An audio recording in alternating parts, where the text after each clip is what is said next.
केलेलं आहे आणि ज्याप्रमाणे आम्ही मागच्या वर्षी नाशिक CP म्हणून ज्यावेळेस काम करीत होतो त्यावेळेस ही प्रोग्राम तिथे झाला होता आणि I was one of the speakers. आजही इथे योगायोगाने मी इथे IG म्हणून आहे. माझ्याकडे 4 जिल्हे आहेत, औरंगाबाद, बीड, उस्मानाबाद आणि जालना. हे जे यूथ इन्स्पायरिंगसाठी सकाळनी जे प्रोग्राम नेहमी सतत हे करतात, आज 6वा प्रोग्राम आहे इथे. मग हे जे प्रोग्राम्स आहे युवा मंडळीला एक मार्गदर्शन करण्याची गरज आहे. काही वेळेस आपण थांबून जातो की what next and what after this, काय आपण केला पाहिजे, आणि ते भरपूर प्रश्न आपल्यासमोर येतात. मग त्याचे उत्तर काही वेळेस आपले आईवडील, आपले मार्गदर्शक किंवा इतर लोक देतात. आम्ही तुमच्यासारखं ज्यावेळेस होतो, आम्ही इंजिनिअरिंग केलेली आहे आणि दिल्ली कॉलेज ऑफ इंजिनिअरिंगमधून आम्ही इंजिनिअरिंग केली आणि तिथून हे केल्यानंतर 3 वर्ष मी नोकरी केलेली आहे. 2 वर्ष गॅस अथॉरिटी ऑफ इंडिया लिमिटेडमध्ये आणि त्याच्यानंतर 1 वर्ष आम्ही प्रायव्हेट सेक्टरमध्ये पण नोकरी केलेली आहे. परंतु आमचे वडील, माझे वडील पोलीस खात्यात होते. एक आतून अशी एक इच्छा होती की आम्ही पण पोलीस खात्यामध्ये जाऊ आणि त्यांना काम करीत, ते जसे काम करत होते त्यांना बघून एक इन्स्पिरेशन मला वाटत होती की I should also get into civil services and what into civil services. ते होतं आमच्या पोलीस बनायचं मला. आणि तर 96मध्ये माझं सिलेक्शन झाला आणि त्याच्यानंतर जवळपास 23 वर्ष आम्ही नोकरी करतो आहे आणि या 23 वर्षामध्ये वेगवेगळे लेवलवर आम्ही नोकरी केलेली आहे. आम्ही देशात नोकरी केलेली आहे, आम्ही विदेशात पण नोकरी केलेली आहे. 1.5 वर्ष आम्ही UN सोबत नोकरी केलेली आहे आणि तसेच 3 वर्ष कल्चर जे आहे सांस्कृतिक मंत्रालय भारत सरकार, तिथेही आम्ही नोकरी केलेली आहे. म्हणजे असे एक डायव्हर्सिफाईड नोकरी आमची झालेली आहे. मराठवाड्यामध्ये ज्यावेळेस आम्ही आलो होतो इथे आणि याच्या अगोदर नाशिक CP म्हणून आम्ही जे काम करत होतो, कार्यपद्धती सारखी आहे परंतु वातावरण आणि हवामान हा इकडच्या वेगळा आहे. परंतु इथे आल्यानंतर आम्ही पाहतो आहे की इकडची जे मुले आहेत, स्पेशली काही एरियाजमध्ये इथे फार मेहनती आहेत, जिज्ञासू आहे आणि त्यांनी काहीतरी करायचे आहे स्वतःसाठी, परिवारासाठी, समाजासाठी आणि या देशासाठी. हा एक अभिमानाची गोष्ट आहे. आणि हे बघून आम्ही ज्या वेळेस इंजिनियर्स असो किंवा इतर स्टुडंट्स असले तर त्यांच्याशी ज्यावेळेस आम्ही बोलतो तर भरपूर गोष्टी आम्हाला कळतात की आपण काय अजून करू शकतो आहे. तुमच्या भविष्यासाठी तुम्हाला काय काय करायचे आहे, तुमचे एम्स, तुमचे गोल्स, तुमचे ध्येय हे तुम्ही सेट केले पाहिजे. तुम्हाला अगोदर भरपूर लोकांनी सांगितलं असेल, परंतु मी पुन्हा सांगतोय की जर आपले गोल्स नसले, आपले टार्गेट्स नसले तर आपण भ्रमित राहतो की आम्हाला ॲक्च्युली करायचं काय आहे. आणि एक वेळेस जर तुमचा गोल, तुमचा ध्येय सेट झाला तर यू आर क्लिअर. तुम्हाला क्लिअर असतो की मला इथे पोचायचं आहे. एक तुम्ही फुटबॉलच्या गेम सर्वांनी पाहिला असेल नक्की. फुटबॉलचे गेममध्ये 2 टीम्स असतात, A टीम आणि B टीम. A टीम जे आहे B टीमवर ज्यावेळेस गोल करतात तर ते जिंकतात, जर Bनी नाही केला तर असे एक आपसात ते खेळतात.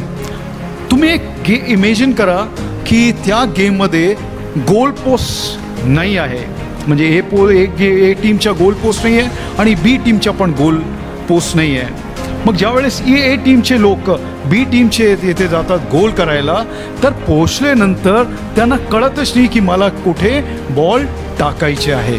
आणि जो गोलकीपर असतो त्यालाही कळत नाही की मला काय डिफेंड करायचं आहे. मग इतकी मेहनत केल्यानंतर तो जो स्ट्रायकर आहे फुटबॉल घेऊन तिथे पोचलेला आहे, परंतु ही डझंट नो की त्यांनी गोल कुठे करायचं आहे. मग असा संभ्रम होतो. हा संभ्रम तुम्हाला तोडला पाहिजे, त्याचे वर तुम्ही गेले पाहिजे. And you must be very very clear की माझा हा गोल आहे. आपण पाहिलं असेल जसं नदी असतात, तर नदीमध्ये ज्यावेळेस नदी वाहतात तर त्याचे समोर भरपूर अडथळे येतात, परंतु ती थांबत नाही आहे, ती आपला मार्ग बदलतात. त्याला शेवटी समुद्रात जायचे, तो दॅट डेस्टिनेशन इज फिक्स. अडथळे येतात, त्यालाही अडथळे येतात, परंतु ती ते जो त्याच्या डेस्टिनेशन आहे त्या डेस्टिनेशनपर्यंत ती पोहोचतात आणि दॅट अचीव्स इट्स गोल. असंच आपलं असतो.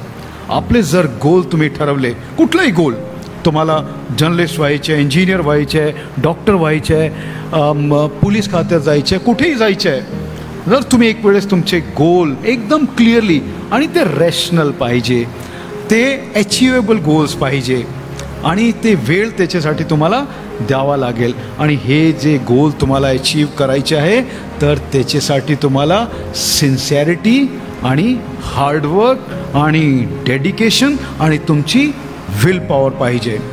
विल पॉवर बद्दल मी तुम्हाला एक बोलतो आहे की तुम्ही ऐकलं नसेल किंवा असेल, एक करोली टिकॅकस नावाचा एक सार्जंट होता हंगरीची आर्मीमध्ये.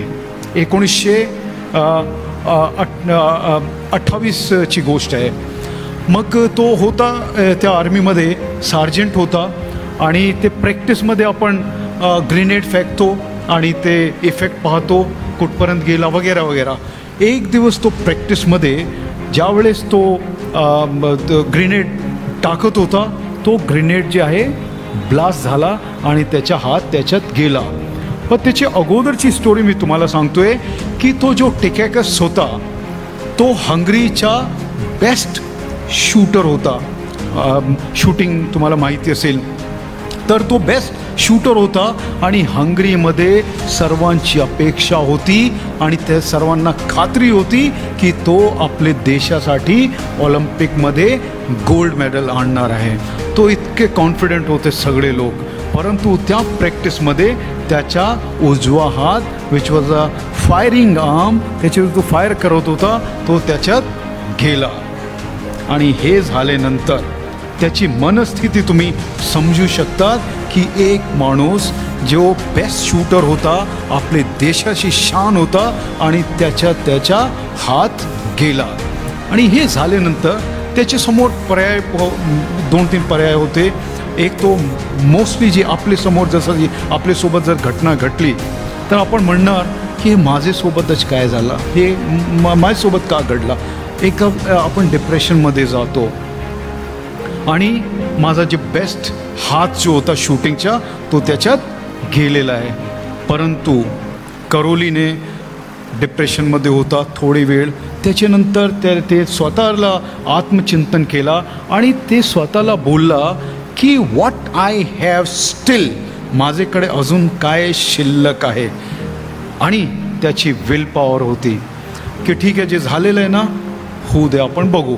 मग त्याच्याकडे अजून लेफ्ट हँड होता, तर हे लेफ्ट हँडनी तर ते स्वतःशी बोलत होता, आणि 1-1.5 महिन्यानंतर तो हॉस्पिटलमधून गायब झाला. कोणाला काही माहिती नव्हतं की तो माणूस कुठे गेलेला आहे.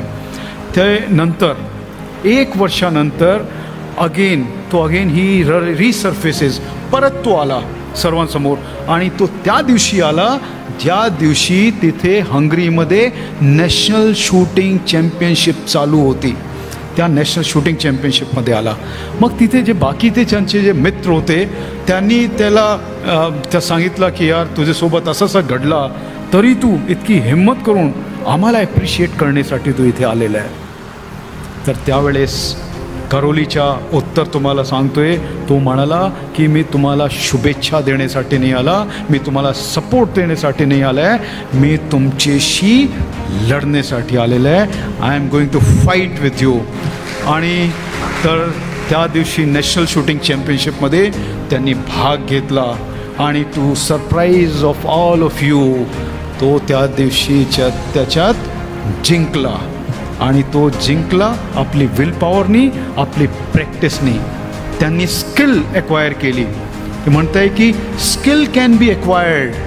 कुठली स्किल तुम्ही एक्वायर करू शकतात, परंतु तुमची जी इच्छाशक्ती आहे, इच्छाशक्ती तुमची स्ट्रॉंग राहिली पाहिजे. मग 1938मध्ये ऑलिम्पिक्स होणार होते, परंतु त्यावेळेस वर्ल्ड वॉर 2 चालू झाला, तर त्यावर्षी हे होऊ शकले नाही. परत 42मध्ये होणार होते, ते पण परत नाही होऊ शकले. त्याच्यानंतर ज्या वेळेस इंग्लंडमध्ये ऑलिम्पिक झाले, त्या ऑलिम्पिकमध्ये करोली परत गेला, आपले कंट्रीला रिप्रेझेंट केला तिथे, आणि तिथे परत त्यांनी आपल्या देशासाठी गोल्ड मेडल जिंकला. त्याच्यानंतर पुढच्या ऑलिम्पिक आला हेल्सिंकीमध्ये, तिथेही तो गोल्ड मेडल जिंकला. थिंक अबाउट अ पर्सन, एक माणूस ज्याच्या शूटिंग हँड गेलेला आहे, त्याची विल पॉवर इतनी स्ट्रॉंग होती की तो आपली विल पॉवरवरून तिथे पोहोचू शकला आणि आपल्या देशासाठी 2 ऑलिम्पिक्समध्ये कॉन्झिक्युटिव्ह गोल्ड मेडल त्यांनी आणले. तर अशी विल पॉवर माझी अपेक्षा आहे की तुमच्यामध्ये राहिली पाहिजे. मी स्वतःचा एक्झाम्पल देतो आहे. मी ज्यावेळेस याच्यासाठी तयारी करत होतो, तर एकच माझा ध्येय होता, एकच गोल होता, एकच विल पॉवर होती की this I have to achieve at any cost.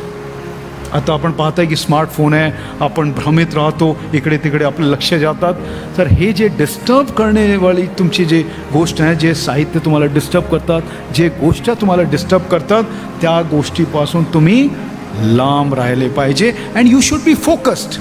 जसं लेन्स असतो ना, लेन्सवर आपण रेज सूरजची ऊर्जामध्ये ज्यावेळेस आपण केला, ते सगळा फोकस करून एकच जागा पडतो आणि त्याच्यामुळे आग लागतं. Because that is focused. असा तुमची फोकस मानसिकता पाहिजे जर तुम्हाला आपले गोल्स अचीव करायचे आहे. हे गोल्स अचीव करीत असताना काही वेळेस आपल्याला असं वाटतं की माझी क्षमता नाही आहे, माझे आईवडील रिक्षा चालक आहे, माझे वडील शेतकरी आहे, मी काय करू शकणार, मी करू शकत नाही, असं काही वेळेस डोक्यामध्ये विचार येतात. आणि ज्यावेळेस तुमचे एम्स, तुमचे गोल्स, तुमचे टार्गेट्स हाई असतात, त्यावेळेस अजून लोक सांगतात की तुझी लायकी आहेत का, तू हे करू शकणार नाही, असं भरपूर लोक बोलतात. त्यावेळेस तुम्ही काय केलं पाहिजे, त्याच्यासाठी पण एक छोटीशी स्टोरी आहे, मी सांगतो आहे, कारण ते तुमचे लक्षात राहिली पाहिजे. आणि हे तुमचे लक्षात राहिली, then you will be able to achieve whatever you want to achieve in life. It has happened with me, with my daughter. Before that story I will tell you. आम्ही ऑगस्टमध्ये 18 ऑगस्टमध्ये 2018ची ऑगस्टमध्ये आम्ही आयरनमॅनसाठी गेलो. आणि हे आयरनमॅन, मी आणि माझी मुलगी जी 18 वर्षाची आहे, माझी वय 50 वर्षाची आहे, आम्ही दोघांनी डिसाईड केला की आपण आयरनमॅन करू. आणि आयरनमॅनमध्ये आता जसं सांगण्यात आला की त्याच्यात सुरुवातीला 4 किलोमीटरची स्विमिंग असतात आणि ती स्विमिंग ओपन वॉटरमध्ये असतात, समुद्रात किंवा लेकमध्ये असतात. आणि त्याच्यानंतर हे जे तिकडच्या ते पाणी आहे फार थंड असतो. आणि 4 किलोमीटर जर तुम्हाला स्विमिंग करायचं आहे, पाणीमध्ये राहायचं आहे, भरपूर भीती वाटतात जर तुम्ही व्यवस्थितपणे ट्रेनिंग केली नाही. तर ही ट्रेनिंग आम्ही केली. माझा स्विमिंग इतका चांगला नव्हता. माझी मुलगी नॅशनल स्विमर आहे, नॅशनल लेवलची, गोल्ड मेडल वगैरे पण जिंकलेले आहे त्यांनी. तर हे जे आहे, आम्ही स्विमिंगची तयारी केली. हे 4 किलोमीटर स्विमिंग केल्यानंतर तुम्हाला 180 किलोमीटर सायकलिंग करायचं आहे. हा 180 किलोमीटर सायकलिंग सतत करायचे, तुम्हाला थांबायचं नाही आहे. तुम्ही गेले, स्विमिंग केली, लगेच तुम्हाला 180 किलोमीटर सायकलिंग करायचं आहे. आणि ही सायकलिंग केल्यानंतर शेवटचा जो टप्पा असतो तो आहे फुल मॅरेथॉन. 42 किलोमीटर्स रनिंग तुम्हाला करायचं आहे. आणि हे सगळी जे आहे जवळपास 226 किलोमीटरचा हे प्रवास असतो. आणि हे केल्यानंतर तुम्हाला आणि ते वेळ ते देतात, 16 तासाची वेळ देतात. ते 16 तासामध्ये तुम्हाला पूर्ण करावा लागतो. आणि हे केल्यानंतर तुम्हाला ते डिक्लेअर करतात की you are iron man, you are given the medal. तर मी आणि माझी मुलगी आम्ही सोबत सुरुवात केली. स्विमिंग त्यांनी फास्ट केली आणि माझं जे आहे मी करू शकलो 15 तास आणि 13 मिनटामध्ये. ज्यावेळेस माझा हे संपला, मी विचारत होतो की माझी मुलगी कुठे आहे, त्याची आईला विचारत होतो. ते फ्रान्समध्ये आम्ही केलं होतं. ज्यावेळेस माझाही संपला तर ती माझे समोर आली ती रडली की पप्पा आम्ही करू शकले नाही, की मी 5 मिनिटांनी माझा हे हुकला. म्हणजे त्याच्यासाठी वेळचा हे टप्पा असतो आणि त्यांनी 5 मिनिट ओव्हर स्टेप केला आणि ती करूनही शकली. माझा झाला. आणि त्याच्यानंतर ती आली ज्या वेळेस ती स्वतःला विचारत होती, why this has happened with me, मी का नाही करू शकली. परत त्यांनी तयारी सुरू केली आणि 2.5 महिन्यामध्ये ती परत त्यातला त्यांनी कॉन्फिडन्स लेवल वाढवला आणि ती परत गेली आणि ऑस्ट्रेलियामध्ये जाऊन त्यांनी ते पूर्ण केली आणि she also became the iron girl. आणि ती यंगेस्ट इन एशिया आहे ती आयरन गर्ल. ती जे स्टोरी मी तुम्हाला सांगणार होतो ती स्टोरी एक अशी आहे की आता जसं मी सांगितलं, माझे वडील पण पोलीस खात्यात होते, ASI म्हणून भरती झाले होते आणि ते नंतर DCP म्हणून रिटायर झाले, दिल्ली पोलीसमध्ये होते. मी माझा जण पोलीस लाईनमध्ये झालेला आहे. मग असे भरपूर विचार येऊ शकतात तुमच्या मनात की बाई तू करू शकत नाही, तुझी लायकी नाही वगैरे वगैरे. तर हे असे ज्यावेळेस तुमच्याकडे तुमचे समोर प्रश्न येतात जे तुम्हाला तुमचे टिंगळबाजी करतात, जे तुम्हाला सांगतात की this is not possible for you, तर त्यावेळेस ही स्टोरी तुम्ही नेहमी आपल्या लक्षात ठेवा. ही स्टोरी अशी आहे की एक TV टॉवर होता. त्या TV टॉवरचे खाली काही बेडूक राहत होते. ते बेडूकांची एक कॉलनी होती. ते बेडूक तिथे नेहमी एक दुसऱ्याशी बोलायचे की आपण ते वरती टोकावर पोहोचू शकतोय का, आपण जाऊ शकतोय का, अशी आपसात त्यांची बोलणी होत होती. आणि काही त्याच्यात जे होते की हे शक्य नाही, आपण करू शकत नाही, आपण गेले पडले तर मरणार. तर असे भरपूर लोक होते आणि ते काय गरज आहे, कशासाठी, असे एक सांगणारे लोक होते. असंच आपले आयुष्यात असे भरपूर लोक, ज्यावेळेस जर तुम्ही सांगितलं ना की मला IPS व्हायचे आहे, मला IAS व्हायचे आहे, तर भरपूर लोक लायकी आहे का, तू कसे करू शकता, असे सांगणारे लोक तुम्हाला भेटतील. मग ह्याच्यात एक दिवस त्यांनी सगळे जे बेडूक होते, जे थोडे उत्साही होते, ते म्हणाले की नाही, ज्यांनी जे बोलायचे बोलू द्या, आम्ही जाणार आणि आपण करू, आपण ट्राय तो करू. हे त्यांचे जज्बा होता की नाही झाला ठीक आहे ना, परंतु आपण ट्राय करू, अशी काही बेडूकांची मानसिकता होती. मग त्यांनी सुरुवात केली. सकाळी सकाळी काही बेडूक थोडेसे चढले, ते फिसलले, पडले. काही बेडूक थोडेसे वरती गेले, 1 मीटरपर्यंत पोहोचले, 2 मीटरपर्यंत पोहोचले आणि तिथून नाही जाऊ शकले पुढे. त्याच्यापैकी ना एक असा बेडूक होता जे कुठेही न पाहता स्वतःचे आत्मविश्वासावर पुढे जात गेला आणि तो शेवटी टोकापर्यंत पोहोचू शकला आणि तिथे पोहोचला. आणि ही वॉज एलोन. चॅलेंज फार हेवी होता, फार मोठा चॅलेंज होता, परंतु तो बेडूक तिथपर्यंत पोहोचला. आणि तिथे पोहोचल्यानंतर स्वतःवर एक आपला आत्मविश्वास त्याच्या वाढला, फार प्रसन्न झाला. त्यांनी पाहिलं की अजून कोणी पोहोचला नाही, I am the only one. असं सगळं बघून तो आरामात तो खाली आला. आणि खाली आल्यानंतर बाकीचे जे बेडूक होते ते त्याच्याशी विचारत होते, तुला भीती नाही वाटली, तू पडला असता तर काय झाला असता, कसे तू करू शकलो, हे सगळे त्याला विचारत होते काही बेडूक. पण त्यांनी काहीही ऐकले नाही आणि तो आरामात आपले बिलमध्ये गेला आणि मस्त झोपला तिथे. हे जे तुम्हाला माहिती आहे की तो का उत्तर नाही देऊ शकला, कारण तो बहिरा होता. तो बहिरा होता आणि ज्यांनी त्याला विचारला तर तो काही त्याने उत्तर दिला नाही, कारण तो आपला गोल होता. असेच काही वेळेस जे तुम्हाला आपले गोल्स जे अचीव करायचे आहे, भरपूर लोक तुम्हाला असे सांगणारे असणार आहे, परंतु तुम्ही आपला गोल तिथेच आपलं लक्ष ठेवा आणि तिथे तुम्हाला पोचायचं. असं जर ठेवलं तर लोक जे सांगणारे बोलणारे त्याला बोलू द्या, I have to achieve my goal. असं जर तुमच्या मनात राहिला तर तुम्ही आपला गोल डेफिनेटली अचीव करू शकतात.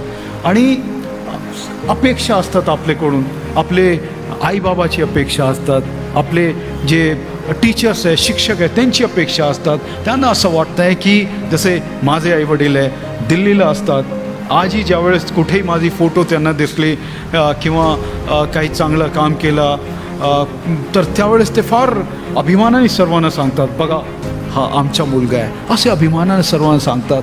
तर माझी तुम्हाला अशी विनंती राहील की तुम्ही पण अशी आपले आईवडिलांना संधी द्या की तुम्हाला हे प्रोग्रेस बघून, तुमची प्रोग्रेस बघू इतर सर्वांना सांगतील की बघा आमचा मुलगा, आमची मुलगी कुठे पोहोचलेली आहे. हे केव्हा होणार? ज्यावेळेस तुम्ही मेहनत करणार. अशीच अपेक्षा आपली जे शिक्षक असतात त्यांचीही अशी अपेक्षा असतात की ह्या कॉलेजमधून, ह्या शाळामधून हे आमची शाळाची मुलगी आहे, आमची विद्यार्थिनी आहे, ती इथपर्यंत पोहोचलेली आहे. मग असे भरपूर तुम्ही काम करू शकता. जर तुम्ही मेहनत केली तर आपले गोल्स तुम्ही अचीव करू शकतात. स्ट्रगल्स करावाच लागणार आहे, कुठेही केक वॉक नाही आहे. आमच्या वेळेस जे स्ट्रगल होती आज तो अजून वाढलेली आहे स्ट्रगल. तर ही स्ट्रगलमध्ये तुम्हाला उद्या उतरायचे आहे किंवा आज सध्या तुम्ही उतरलेले आहे. मग जे तुम्ही करताय व्यवस्थितपणे चांगले लोकांचा आदर्श घेऊन त्या मार्गावर चला आणि स्वतःसाठी काहीतरी करा आणि चांगलं हे करा. वाईट जे तुमचे जे तुम्हाला लोक दिसतात त्यांच्यापासून तुम्ही लांब राहा आणि be the best and this best will come when you work very hard आणि सिन्सिअरिटी राहिली तर. मला वाटतं की एवढा मी बोलतो तुमच्याशी. तुम्हाला सर्वांना मी शुभेच्छा देतो आणि चांगले माणूस तुम्ही बनले पाहिजे अशी अपेक्षा मी व्यक्त करतो. शुभेच्छा देतो. Thank you so much.